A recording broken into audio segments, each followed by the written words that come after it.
ഓടയിൽ നിന്ന് പി കേശവദേവ് 1904 ജനിച്ച് 1983 അന്തരിച്ചു. ജീവിതത്തിന്റെ പരുക്കൻ യാഥാർത്ഥ്യങ്ങൾ എഴുത്തിലൂടെ ആവിഷ്കരിച്ച കഥാകൃത്ത്. പറവൂരാണ് ജന്മസ്ഥലം. കേരള സാഹിത്യ അക്കാദമി പുരസ്കാരം ലഭിച്ചിട്ടുണ്ട്. ഓടയിൽ നിന്ന്, അയൽക്കാർ, അധികാരം, ഭ്രാന്താലയം, ആദ്യത്തെ കഥ, ആർക്കുവേണ്ടി, വിൽപ്പനക്കാരൻ തുടങ്ങിയ നോവലുകളും, യമുന, ഏകാഗ്രമായി ഒഴുകുന്നു, ഭാവി വരൻ തുടങ്ങിയ കഥാസമാഹാരങ്ങളുമാണ് പ്രധാന കൃതികൾ. എതിർപ്പ്, തിരിഞ്ഞുനോട്ടം എന്നീ ആത്മകഥകളും എഴുതിയിട്ടുണ്ട്.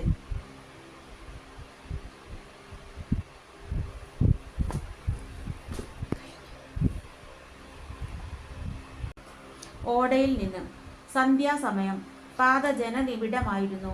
പ്ലഷർ കാറുകൾ, ബസ്സുകൾ, ജഡ്കാകൾ, കാളവണ്ടികൾ, റിക്ഷകൾ. പുതുമയുടെ യുവത്വവും പഴമയുടെ വാർദ്ധക്യവും മുട്ടിയും തട്ടിയും പാഞ്ഞും ഇഴഞ്ഞും അങ്ങോട്ടും ഇങ്ങോട്ടും പോകുന്നുണ്ട്. അവയുടെ ഇടയിൽ കൂടി ജീവിതം ഉളച്ചുകയറിയും പതുങ്ങിപ്പതുങ്ങിയും ചാഞ്ഞും ചരിഞ്ഞും ചിരിച്ചും കരഞ്ഞും അങ്ങനെ ഒഴുകിക്കൊണ്ടിരുന്നു. പപ്പുവിൻ്റെ റിക്ഷ പാന്തരുടെയും വാഹനങ്ങളുടെയും ഇടയിൽ കൂടി മിന്നൽ വേഗത്തിൽ പോകുന്നുണ്ട്. വലതുകൈ ബെല്ലിൻ്റെ അടുത്തു തന്നെ ഇരിക്കുന്നുണ്ടെങ്കിലും അത് ഉപയോഗിക്കുന്നില്ല. വാഹനങ്ങളിൽ നിന്നും പാന്തരിൽ നിന്നും ഒഴിഞ്ഞൊഴിഞ്ഞ് അയാൾ റിക്ഷയും കൊണ്ട് ഓടുന്നത് അത്ഭുതകരമായ ഒരു കാഴ്ചയാണ്. റിക്ഷയിലിരിക്കുന്നവർക്ക് തോന്നും വാഹനങ്ങളുമായി കൂട്ടിമുട്ടി അപകടമുണ്ടാവുമെന്ന്. വഴിപോക്കർക്ക് തോന്നും റിക്ഷ അവരുടെ ശരീരത്ത് കയറുമെന്ന്. തൊട്ടു തൊട്ടില്ല എന്ന മട്ടാകുമ്പോൾ കാണാം പപ്പു അലക്ഷ്യമായി റിക്ഷ ഒന്ന് വെട്ടിച്ച് ഒരു ചിരിയും ചിരിച്ചുകൊണ്ട് പോകുന്നത്. പ്രതിബന്ധങ്ങളെ ഭയപ്പെടാത്തവർക്ക് മാത്രമേ അവയെ തരണം ചെയ്യാൻ സാധ്യമാവുകയുള്ളൂ. പപ്പു പ്രതിബന്ധങ്ങളെ ഭയപ്പെടാത്തവനാണ്. ആ സന്ധ്യാസമയത്ത് ബോട്ട് ജെട്ടിയിൽ നിന്ന് റെയിൽവേ സ്റ്റേഷനിലേക്ക് ഒരു യാത്രക്കാരനെയും കൊണ്ട് പപ്പു ഓടുകയായിരുന്നു. ട്രെയിൻ പ്ലാറ്റ്ഫാറത്തിൽ വന്ന് നിന്നുകഴിഞ്ഞു. അവിടെ 5 മിനിറ്റേ താമസമുള്ളൂ. പപ്പു ബസ് സ്റ്റാൻഡിലെത്തി. അവിടെ നിന്നും റെയിൽവേ സ്റ്റേഷനിലേക്ക് 3 മിനിറ്റ് നേരം ഓടേണ്ടി വരും. ട്രെയിനിൽ കയറ്റിക്കൊടുക്കാമെന്ന് അയാൾ യാത്രക്കാരനോട് വാഗ്ദത്തം ചെയ്തിട്ടുമുണ്ട്. വണ്ടി കിട്ടുമോ? യാത്രക്കാരൻ അക്ഷമയോടെ ചോദിച്ചു. പപ്പു ഒന്ന് മൂളുക മാത്രമേ ചെയ്തുള്ളൂ. അയാൾ ശ്വാസം വിടാതെ ഓടുകയാണ്. വണ്ടി സ്റ്റേഷനിൽ എത്ര മിനിറ്റ് നിൽക്കും? പപ്പു അതിനും ഉത്തരം പറഞ്ഞില്ല. യാത്രക്കാരൻ്റെ അക്ഷമ വർദ്ധിച്ചു തുടങ്ങി. വണ്ടി കിട്ടുമെന്ന് തോന്നുന്നില്ല. റിക്ഷ പെട്ടെന്ന് നിന്നു. പപ്പു യാത്രക്കാരൻ്റെ നേരെ തിരിഞ്ഞു. സാറവിടെ അടങ്ങിയിരിക്കണം സാറേ. പപ്പുവിൻ്റെ വാക്കിനെ അവിശ്വസിക്കുന്നത്, അയാളുടെ പ്രാപ്തിയെ ചോദ്യം ചെയ്യുന്നത് അയാൾക്ക് സഹിക്കാവുന്നതല്ല. യാത്രക്കാരൻ പിന്നെയൊന്നും മിണ്ടിയില്ല. പപ്പു കോപത്തോടെ വണ്ടി പിറകോട്ടൊന്ന് തള്ളിയിട്ട് മുമ്പോട്ടാഞ്ഞൊന്ന് വലി കൊടുത്തു. വണ്ടിയുടെ പിറകിൽ അയ്യോ എന്നൊരു വിളി. അടുത്തുകൂടി പോയവരും അയ്യോ എന്നേറ്റു പറഞ്ഞു. അകലെ നിന്നവർ ഓടിയെടുക്കുന്നതും കണ്ടു. അയാൾ വണ്ടിയുടെ കൈ താഴെ വെച്ചിട്ട് പിറകിലേക്ക് ഓടിച്ചെന്നു. ഒരു പെൺകുട്ടി ഓടയിൽ മലർന്നടിച്ച് കിടക്കുന്നു. അയാൾ പെട്ടെന്ന് കുട്ടിയെ വാരിയെടുത്തു. പെൺകുട്ടി ചുറ്റും പകച്ചു നോക്കി. എൻ്റെ അരിയെല്ലാം പോയി. അവൾ അയാളുടെ പിടിയിൽ നിന്നും പിടഞ്ഞിറങ്ങി. ഒരു ചെറിയ കുട്ട അകലെ തെറിച്ചു കിടക്കുന്നുണ്ട്. അതിനരികിൽ കുറച്ച് അരിയും 3 മുളകും കഷ്ടിച്ചൊരു പിടി ഉപ്പും ചിതറിക്കിടക്കുന്നു. എൻ്റെ അരിയും ഉപ്പും മുളകുമെല്ലാം പോയി. അവൾ കുട്ടയുടെ അടുക്കലേക്കോടി. അങ്ങ് ചെല്ലുമ്പോൾ അമ്മ എന്നെ തല്ലുമേ. അവൾ പൊട്ടിക്കരഞ്ഞുകൊണ്ട് അരി തൂത്തുവാരാൻ തുടങ്ങി. പപ്പു സ്തബ്ധനായി നിൽക്കുകയാണ്. 10-18 മാസമായി അയാൾ റിക്ഷ വലിക്കാൻ തുടങ്ങിയിട്ട്. ഇങ്ങനെയൊരു സംഭവം ആദ്യത്തേതാണ്. പെൺകുട്ടിയോടുള്ള സഹതാപം മാത്രമല്ല, റിക്ഷാക്കാരനെന്ന നിലയിൽ അയാൾക്കുള്ള സൽപ്പേരിന് കളങ്കം തട്ടിയല്ലോ എന്നുള്ള കുണ്ഠിതം കൂടിയുണ്ട്. വണ്ടി ഇപ്പോൾ പോകും, യാത്രക്കാരൻ വിളിച്ചു പറഞ്ഞു. പപ്പു ഞെട്ടിയുണർന്നു. യാത്രക്കാരനെ സ്റ്റേഷനിൽ എത്തിക്കണം. കുട്ടിയെ സമാധാനിപ്പിക്കുകയും വേണം. അയാൾ വിഷമിച്ചു. അയാൾ കുട്ടിയെ പിടിച്ചെഴുന്നേൽപ്പിച്ചു. അരി പോയതങ്ങ് പോട്ടെ, കുഞ്ഞു കരയാതെ. ഞാൻ മേടിച്ചു തരാം അരി. അത്താഴത്തിനുള്ളതാ. അമ്മ എന്നെ തല്ലും. കുഞ്ഞിനെ തല്ലത്തില്ല. അരി ഉപ്പും മുളകുമെല്ലാം ഞാൻ മേടിച്ചു തരാം. കുഞ്ഞ് അങ്ങോട്ട് മാറി നിൽക്ക്, ഞാനിപ്പോൾ വന്നേക്കാം. അയാൾ അവളെ റോഡിൻ്റെ അരികിലേക്ക് മാറ്റി നിർത്തിയിട്ട് വണ്ടിയുമെടുത്ത് ഓട്ടം തുടങ്ങി. പെൺകുട്ടി കരച്ചിൽ നിർത്തിയില്ല. ദൂരെ നിന്നിരുന്ന ചന്തപ്പിള്ളേരെല്ലാം അവളുടെ ചുറ്റും കൂടി. അവർ സഹതാപപൂർവം അവളോട് ചോദ്യങ്ങൾ തുടങ്ങി. ആരുടെ റിക്ഷയാണ് മുട്ടിയത്? എവിടെയാണ് വീണത്? കേടുവല്ലതും പറ്റിയോ? അരി എത്ര ഉണ്ടായിരുന്നു? വീട് എവിടെയാണ്? പേരെന്താ? അതെല്ലാം അവർക്കറിയണം. അവൾ ഒന്നും മിണ്ടിയില്ല. ചിതറിക്കിടക്കുന്ന അരിയിലേക്ക് നോക്കിക്കൊണ്ട് അവൾ കരയുകയാണ്. സംഭവം കണ്ടുനിന്ന ഒരു ചെറുക്കൻ പറഞ്ഞു, പപ്പുവിൻ്റെ റിക്ഷയാണ് മുട്ടിയതെന്ന്. അത് മറ്റുള്ള പിള്ളേർക്ക് വിശ്വാസമായില്ല. പപ്പുവിൻ്റെ റിക്ഷ ആരുടെയും ദേഹത്ത് മുട്ടിയിട്ടില്ല, മുട്ടുകയുമില്ല എന്നാണ് അവരുടെ വാദം. അതേപ്പറ്റി അവർ തമ്മിൽ ശക്തിയായ വാദപ്രതിവാദം നടന്നു. ഒടുവിൽ പപ്പുവിൻ്റെ റിക്ഷ തന്നെയാണ് മുട്ടിയതെന്ന് ഒരു യാചകി സാക്ഷി പറഞ്ഞു.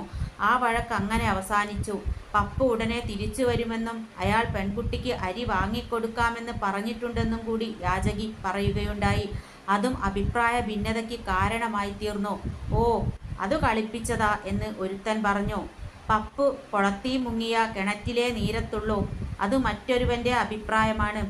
ആ വാദപ്രതിവാദം പെൺകുട്ടിയുടെ ശ്രദ്ധയെ ആകർഷിച്ചു. അവളുടെ മനസ്സിലും അങ്ങനെ ഒരു വാദം നടക്കുന്നുണ്ട്.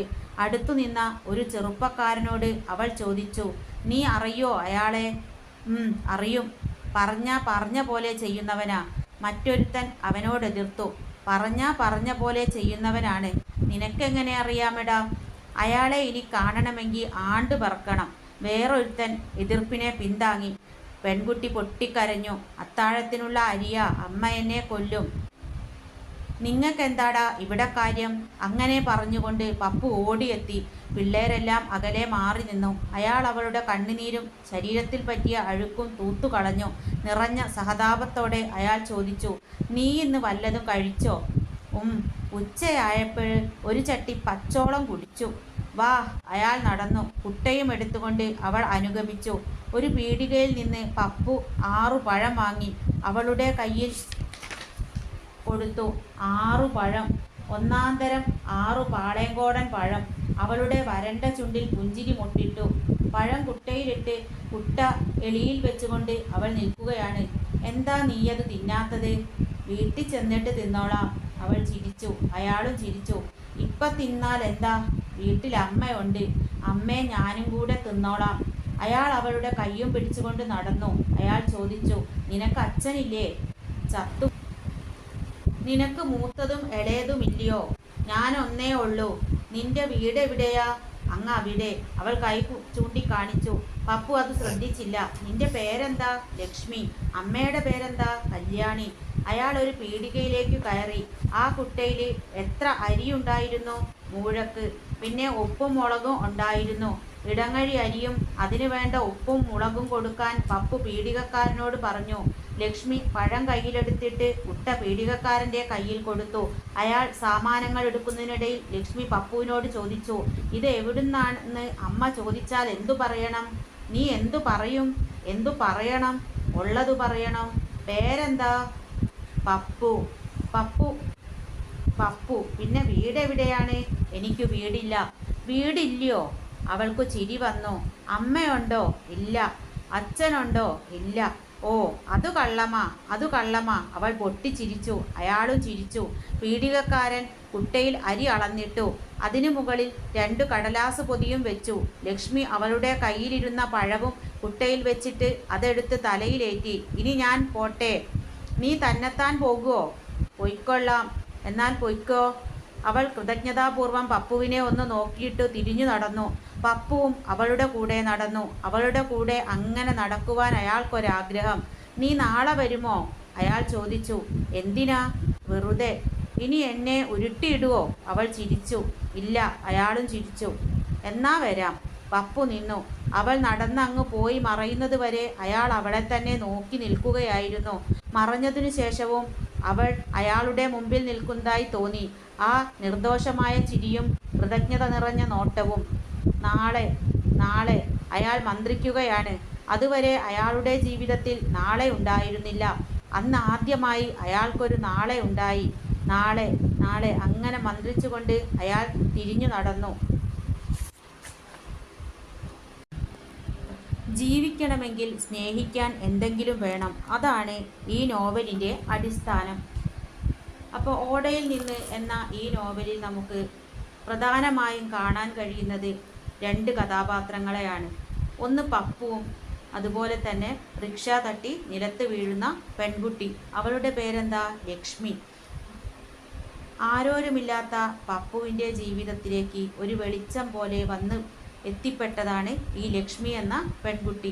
നോവൽ അവസാനിക്കുന്ന സമയത്ത് പപ്പുവിൻ്റെ ജീവിതത്തിൽ ഒരു നാളെ ഉണ്ടാകുന്നു.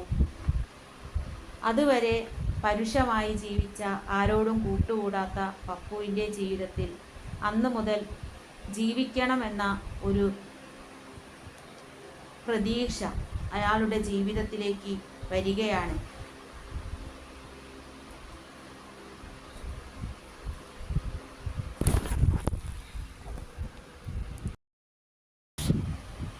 ഈ നോവൽ വായിച്ചു കഴിയുമ്പോഴേക്കും നമ്മുടെ മനസ്സിലേക്ക് എത്തുന്നത് ഈ കഥാപാത്രങ്ങളെല്ലാം നമ്മുടെ മനസ്സിൽ നിറഞ്ഞു നിൽക്കുന്ന ഒരു അന്തരീക്ഷമായിരിക്കും.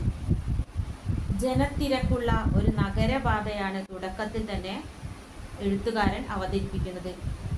പ്ലഷർ കാറുകൾ, ബസ്സുകൾ, ജഡ്കാകൾ, കാളവണ്ടികൾ അങ്ങനെ പോകുന്ന ഒരു പഴയകാല നഗര ചിത്രമാണ് കഥയിലുള്ളത്.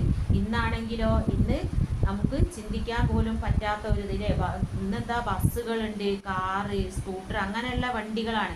പണ്ട് കാലത്ത് എന്തൊക്കെയായിരുന്നു അത് കാളവണ്ടിയൊക്കെ ഉണ്ടായിട്ടില്ലേ. അപ്പോൾ അതൊക്കെയാണ് അന്നത്തെ ആ ഒരു കാലഘട്ടം നമുക്ക് ഈ നോവലിൽ നിന്ന് നമുക്ക് വ്യക്തമായി മനസ്സിലാവും.